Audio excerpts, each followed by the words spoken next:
গীতা মাহাত্ম্য নমো ভগৱতে বাসুদেৱায় সেইখিনি শুনিবা দেই, ভাল বুজি পাবা।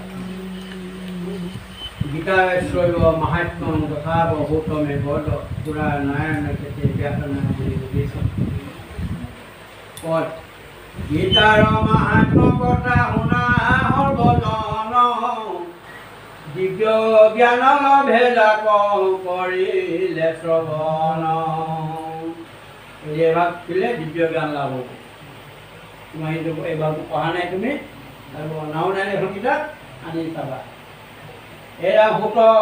সম্বুধি বুলি লন্তৰি গণ, গীতাৰ মাহাত্ম্য কথা কলো তপোধন। নাৰায়ণ ক্ষেত্ৰে শোক কৰিলে প্ৰচাৰ, কৃপা কৰি কঢ়িওৱা মাত কঢ়িও পুনৰবাৰ। পুতনি গজতি শুনি উপৰি গণ, গীতা মিত্ৰ কোনে পাৰে কৰি বৰ্ণন। এই গীতা বৰ্ণনা কৰা, গীতা প্ৰকাশ কৰাৰ আমাৰ অধিকাৰ নাই, আৰু এইখন কোনো ইয়াৰ আগৰখন কোনো কাৰো নাপায়। গুৰৰ অৰ্থ বুজি পাৰ শক্তি নাহি কাৰো, দেৱ ঋষি নজানয় মাহাত্ম্য গীতাৰ। কিঞ্চিত জানয় মাত কৃষ্ণ ধনঞ্জয়, যাজ্ঞবল্ক ব্যাস আৰু শুক মহাশয়। এইটো কোনে জানে? কৃষ্ণ আৰু ধনঞ্জয়, অৰ্জুনে জানে। যাজ্ঞবল্ক ব্যাসদেৱে জানে, আৰু শুকে জানে অলপমান। লেখৰ অংশ জানে মাত্ৰ আন যতজন, বিমতে শুনিলো কৰো সংক্ষেপে বৰ্ণন। যিজনে কৈছে সেইজনো কিঞ্চিত মানে জানে, তাকে সংক্ষেপে বৰ্ণনা কৰিছে। গাভীৰূপী বেদ শাস্ত্ৰ শ্ৰীকৃষ্ণে দুহয়, বৎসৰূপ ধৰি তাক অৰ্জুনে প্ৰিয়। এতিয়া শ্ৰীকৃষ্ণক গাভীৰূপী মানে গাখীৰ দিয়া গাই বুলি কৈছে, আৰু এতিয়া তাকে কেঁচুৱা হৈ অৰ্জুনে মাত্ৰ পি আছে, অৰ্জুনে পিছে। উদৰ ভৰিয়া দুগ্ধ খাৱে জ্ঞানী গণ, অৰ্জুনৰ আগে নিজে কহে নাৰায়ণ। জীৱৰ তাৰণ হেতু মাহাত্ম্য গীতাৰ, দৈৱকী নন্দন কৃষ্ণে কৰিল প্ৰচাৰ। সংসাৰ সাগৰ তৰি বাকদাৰ মন, গীতা মিত্ৰ পান কৰি তৰা সেইজন। কোনে কিবা অভ্যাস কৰয় যিটো জন, জ্ঞান লাভ কৰিবে নোৱাৰে সিটো জন। দিব্যা ৰাতি যিটো জনে শুনে কিবা পঢ়ে, এলা ৰঙে সেইজন সংসাৰ কটৰে। দিব্যা ৰাতি যিটো জনে, দিন বা ৰাতি যিটো জনে শুনে কিবা পঢ়ে, এতিয়া মই পঢ়ি আছো তেওঁলোকে শুনি আছে, এতিয়া দিন হওক ৰাতি হওক কোনো কথা নাই। দিবা ৰাতি যিটো জনে শুনে কিবা পঢ়ে, এলা ৰঙে সেইজন সংসাৰ অপতৰে। এই পৃথিৱীৰ তোমালোকে সংসাৰ মানে ভগৱানৰ ওচৰত বিলীন হ'ব পাৰিবা, সংসাৰ কৰিব পাৰিবা। নহয় মানুহ সিটো দেৱৰ ৰূপময়, সংসাৰ সাগৰে মাজে অৱশ্যে তৰয়। গীতায় অৰ্থে কৃষ্ণে প্ৰভুধয় ধনঞ্জয়, সগুণ নিগুণ পথ গীতা মাজে হয়। ভক্তি তত্ত্ব ভক্তি মুক্তি কহিলন্ত হবে, এক মনে শুনে তাক তৃতীয় পাণ্ডৱে। তৃতীয় পাণ্ডৱ কেলে কয়? যুধিষ্ঠিৰ ভীম অৰ্জুন 3 নম্বৰত পৰাৰ কাৰণে সিহঁতে তৃতীয় পাণ্ডৱ কয়, পাণ্ডৱৰ 3 নম্বৰ। ভক্তি তত্ত্ব ভক্তি মুক্তি কহিলন্ত হবে, এই গোটেইখিনি কি হ'ল? এই এক মনে শুনে তাক তৃতীয় পাণ্ডৱে। অৰ্জুনে শুনি আছে, অৰ্জুনক এই 18 অধ্যায়ৰ মধ্যে যতেক প্ৰকাৰ, সমস্ত অৰ্জুন আগে কৰিল প্ৰচাৰ 18 অধ্যায় মানে গীতাখন 18টা অধ্যায় আছে গোটেই 18 অধ্যায় অৰ্জুনক কৈছে অৰ্জুনে এই গাভীৰ ৰূপী বেদশাস্ত্ৰ শ্ৰীকৃষ্ণে কি আছে এই ভক্তি ভাৱে গীতা জলে যিটো স্নান কৰে সিটো জন তৰিবাই নিৰ্মল হৰিৰে এই শ্ৰদ্ধা নকৰিয়া যদি কৰে গীতা স্নান অতি স্নান সমতাৰ জানা হে বিধান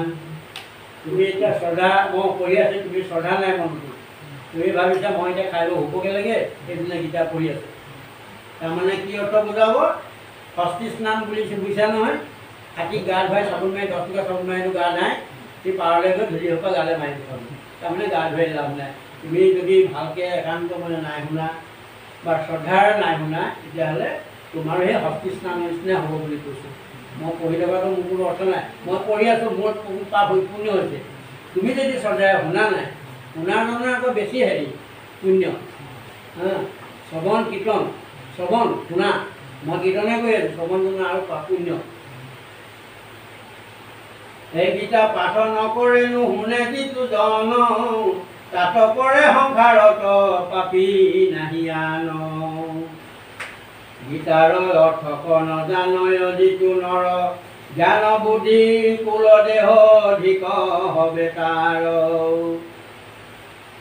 গীতাৰ অৰ্থ নজানয় মূঢ় যিটো গৃহত কৰিছে বা বৃথা দেহিটো তুমি গীতাখনে ঘৰত কৰি দিলে নহ'ব গীতাখন পঢ়িবা গীতাৰ অৰ্থ নজানা মূঢ় যিটো গৃহত কৰিছে বা বিধাতে তুমি এনেই পাঠ কৰি কিতাপৰ অৰ্থ নাই তোমাৰ জীৱন বৃথা পঢ়িব লাগিব তুমি শ্ৰীমতীক আনি দিবা ডেইলি 1 অধ্যায় পঢ়িলে তোমাৰ একদম মানে বেলেগ হৈ যাব কথাটো যিটো জনে গীতা পাঠ কদাপি নকৰে যজ্ঞ দান ব্ৰত পূজা মিছাতেহে কৰে গীতা পাঠ যদি নকৰা যজ্ঞ দান ব্ৰত পূজা এইবোৰ একো অৰ্থ নাই ইমানেই দি কৰা যিটো মোৰহে গীতা কৰ্ণ কৰে যে আদৰ হোম দান যজ্ঞ হবে বৃথা হয় তাৰ যজ্ঞ দান ব্ৰত পূজা হোম দান চব কৈছে একোৱেই লাভ নাই মোৰে গীতা পাঠ কৰা গীতা পাঠ কৰে কিন্তু আন নাহি কৰে মহাদোষী সেইটো জন নৰকত পৰে যিটো জ্ঞান গীতাত প্ৰকাশ হোৱা নাই আখৰিক জ্ঞান সিটো জানিবা নিশ্চয় শাস্ত্ৰ বেদ ধৰ্মৰ বাহিৰ সিটো জ্ঞান জানি তাৰ বিসৰ্জন জীৱ জ্ঞানীজন এৰা সকলো শাস্ত্ৰৰ জ্ঞান গীতাতে আছয় বেদ বেদান্তৰ ধৰ্ম গীতা পঢ়ি পাই যিমান শাস্ত্ৰ আছে এতিয়া মাধৱ শংকৰ কি কয় এতিয়া মহাত্মা গান্ধীয়ে গীতাখনকে লিখি দেখিছিলে নহয় এখন গীতা লৈ তেওঁ গোটেই ভাৰতবৰ্ষ স্বাধীন কৰি দিলে তাৰমানে সেইকাৰণে মানুহকে ভগৱান বুলিয়ে কৈছিল তেওঁ গতিকে এই বেদ সকলো শাস্ত্ৰৰ জ্ঞান বেদগীতাতে আছে শাস্ত্ৰোত্তম গীতা ভাগৱত বুলি কয় যে গীতা এৰা সকলো শাস্ত্ৰৰ জ্ঞান গীতাতে আছয় বেদ বেদান্তৰে ধৰ্ম গীতা পঢ়ি পাই যিটো পাঠ কৰে হিমালয় দেৱাগাৰে তীৰ্থত নদীত কিবা হাল গ্ৰাম ঘৰে নেথাকে শত্ৰুৰ ভয় হয়নে সপোনে সদা তুষ্ট নাৰায়ণ সিটোৰ কাৰণে গীতাৰ পাতত কৃষ্ণ সন্তোষ যিমতে বিমতীৰ্থ দানত নহয় হে হিমতে যিটো জনে ভক্তিভাৱে গীতা পাঠ কৰে বেদ পুৰাণৰ ফলয় প্ৰয়াসে ধৰে গীতা পাঠ কৰে যিটো যজ্ঞৰ আগত বৈষ্ণৱ মাজত কিবা দেৱতা প্ৰাণত সিদ্ধ পীঠ শিলাৰ আগত যুগ থানে সাধু আগে অথবা পিতিৰ শ্ৰাদ্ধ দিনে তুমি য'তেই যেতিয়াই কাম কৰা তুমি কিবা কিবা পাতিবলৈ চোৱা মনতে দেউতা মা কিবা কাম কৰি গৈছে সকলোকে ব্যৱহাৰ মানে গীতাখন পঢ়ালেই তোমাৰ শৈশৱকো পঢ়াব লাগে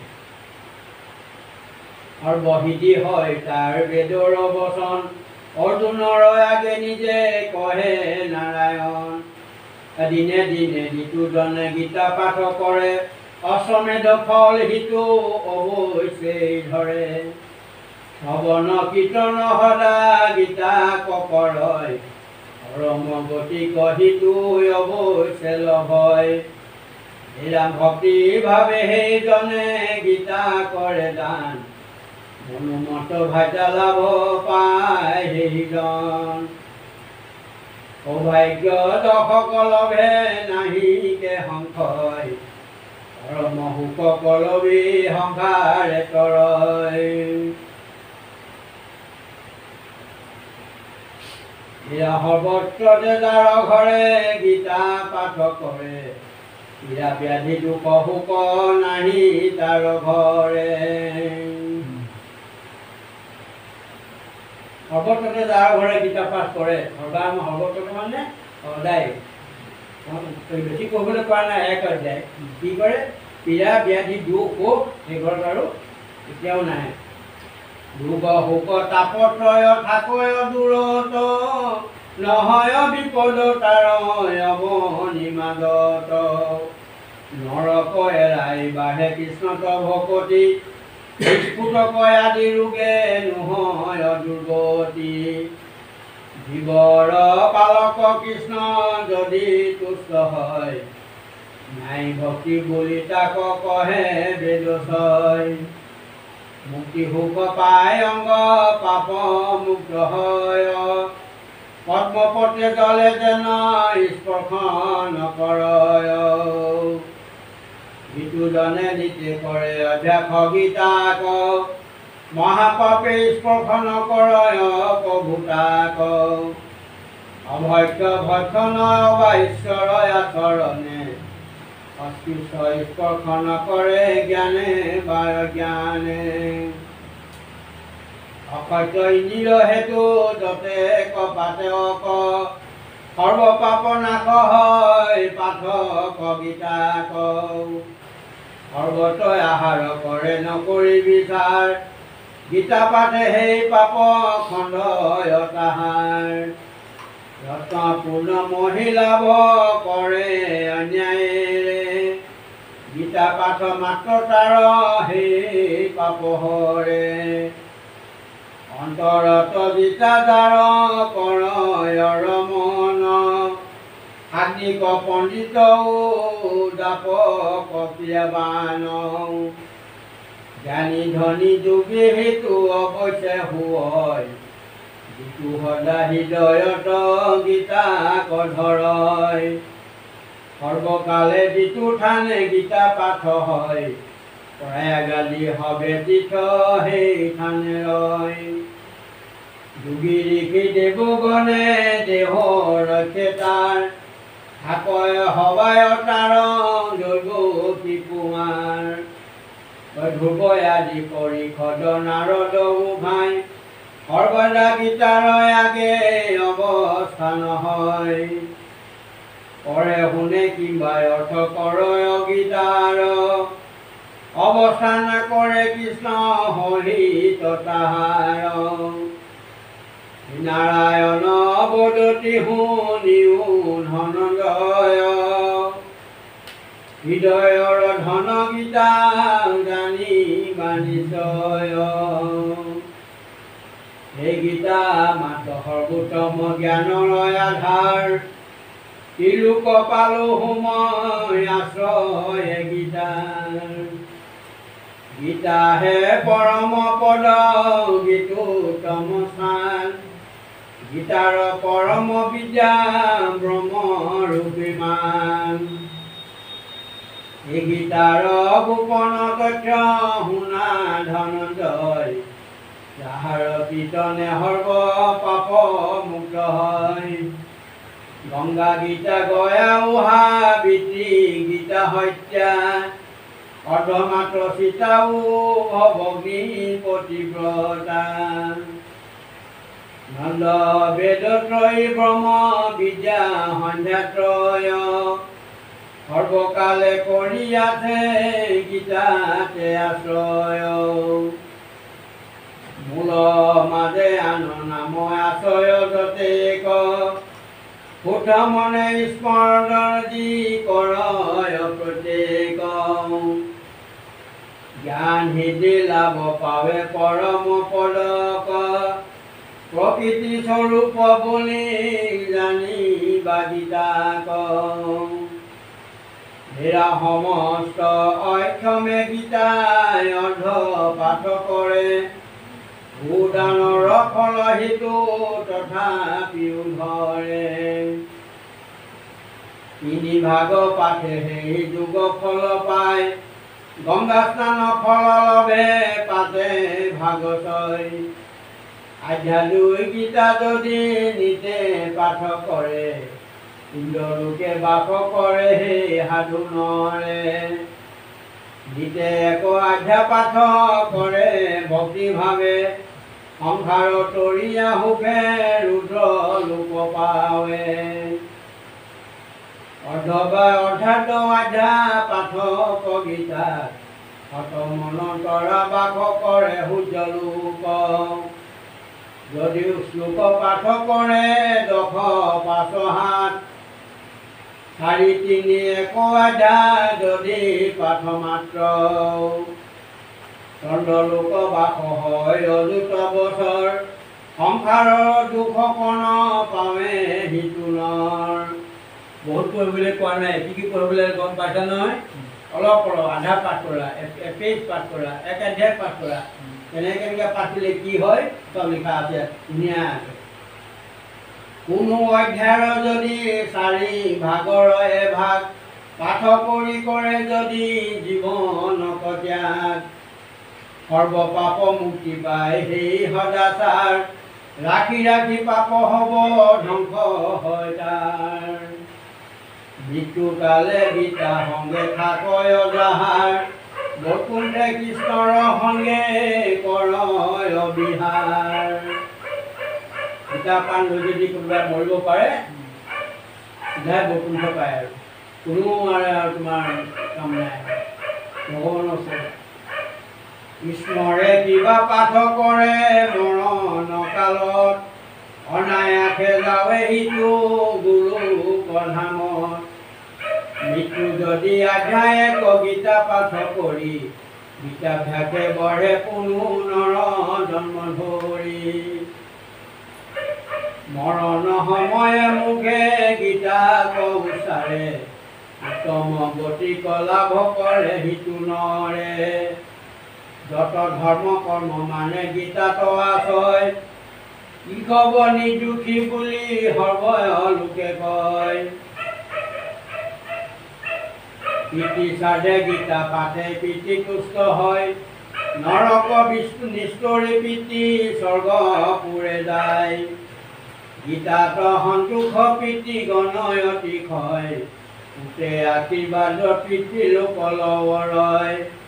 গীতা দান কৰে ধেনু পুষ্প সমনীতে গীতাৰ্থ লভয় হিতো জানি বানিছিতে স্বৰ্ণ সংগে গীতা দান কৰিলে বিপ্ৰক পুনৰ্জন্ম নোহে তাৰ জানি বাহনক যিজনে দান কৰে গীতা হতখান ব্ৰহ্মলোক পায় জন্ম নোহে ধৰা ধাম ইমান গীতাৰ মাহাত্য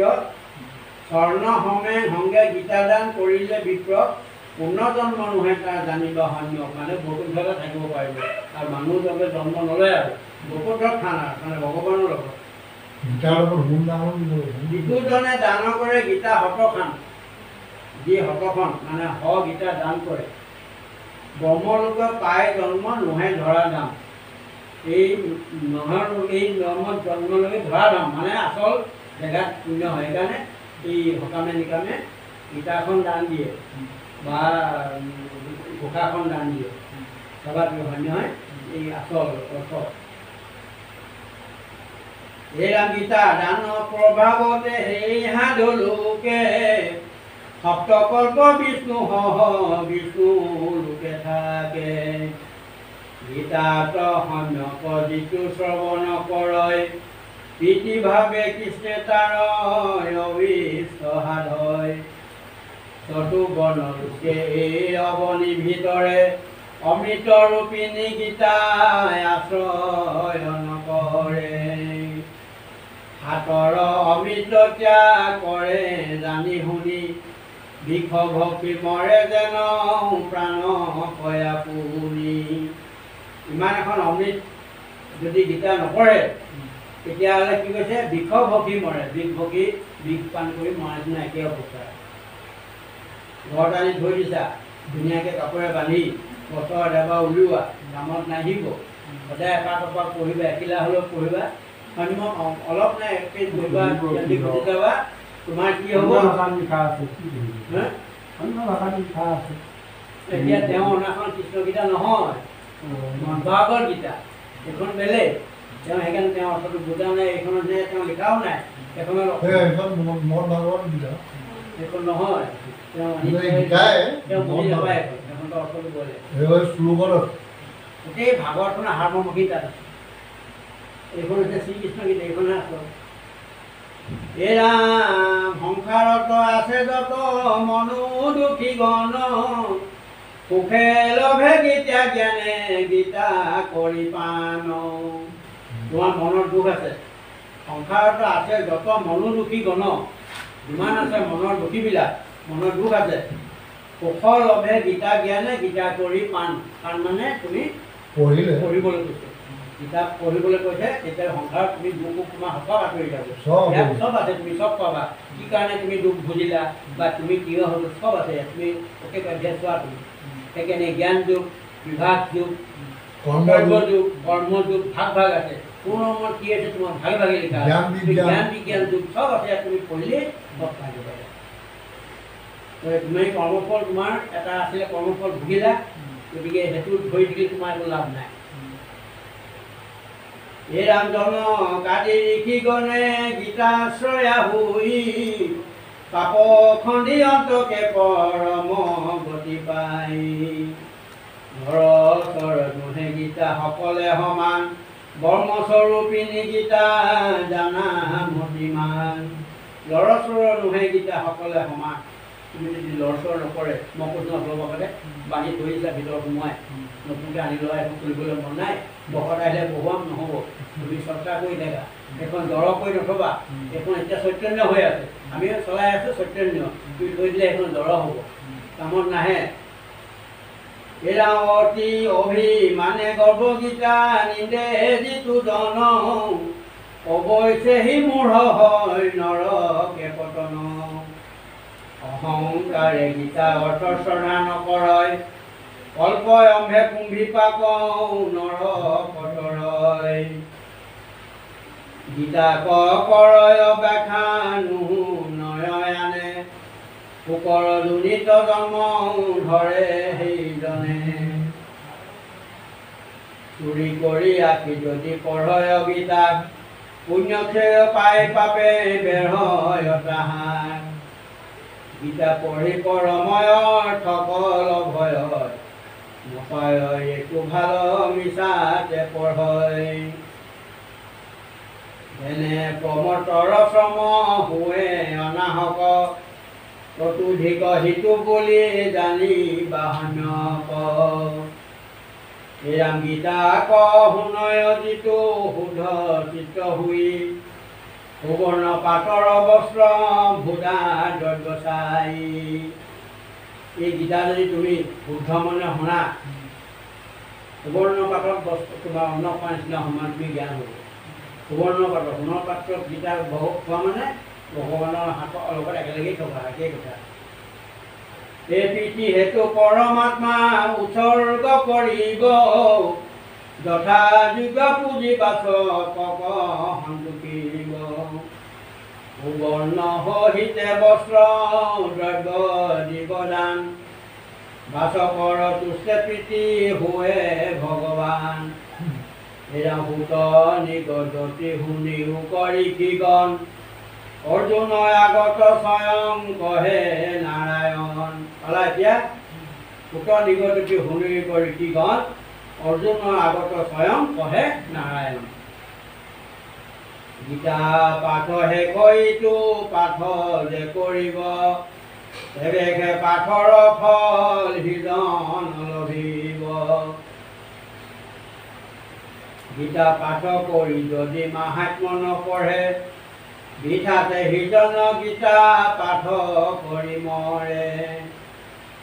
মাহাত্ম্য সহিতে গীতা পঢ়ে কিবা শুনে লভয় পৰম গতিৰ চোতা বক্তাজনে ফলে সংসাৰত ৰয় হিতুজন অৰ্থ শুনি মাহাত্ম্য কওঁ কৰিলে প্ৰৱণ শুনা সৰ্বজন ইটো মাহাত্ম্য গীতাৰ যাহাৰ প্ৰভাৱে সুখে তৰয় সংসাৰ গীতাৰ মাহাত্ম্যই মানে সমাপন হৰি হৰি বোলা হবে সমাগমন কৃষ্ণ হৰি ৰাম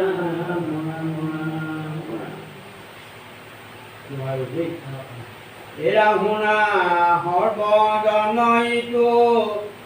মাহাত্ম্য গীতাৰ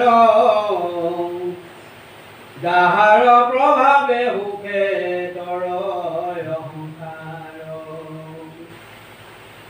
গীতাৰ মাহাত্ম্যই মানে সমাপন হৰি হৰি বোলা হবে সমাগমন কৃষ্ণ হৰি ৰাম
উত্তম গীতা ভাগৱত ধৰ্মৰ উত্তৰ নাম দেৱৰ উত্তম দৈৱকী নন্দন শৰণে কৰো প্ৰণাম দেৱৰ উত্তম দৈৱকী নন্দন শৰণে কৰা এনেহে মহান শাস্ত্ৰ গীতা পাঠ কৰিবলৈ যাওঁতে কাল মান দিক বিদিক ঘোৰ সন্ধ্যা দম্ভ অহংকাৰ সময় অসময় সহস্ৰ কোটি অপৰাধ হৈছিল সকলো অপৰাধ মাৰ্জনা কৰি আপুনি শ্ৰী সংখ্যাই যদি পা মিলাব সকলোৱে হৃদয় ৰাম নাম বাস কৰক চোতাসকলকো ক'ব আকিংক অকণ্ঠক সকলোৱে হৃদয় ৰাম নাম বাসে ঘৰে ঘৰে সমংগল প্ৰকাশ কৰি এইদৰে আপোনাৰ সৰ্বান্বিত ক'লে তেজ বল শক্তি বিধান কৰি প্ৰভু বহু নিৰ্বিঘ্ন চিত্তে ৰক্ষা কৰি ৰাখক সকলোৱে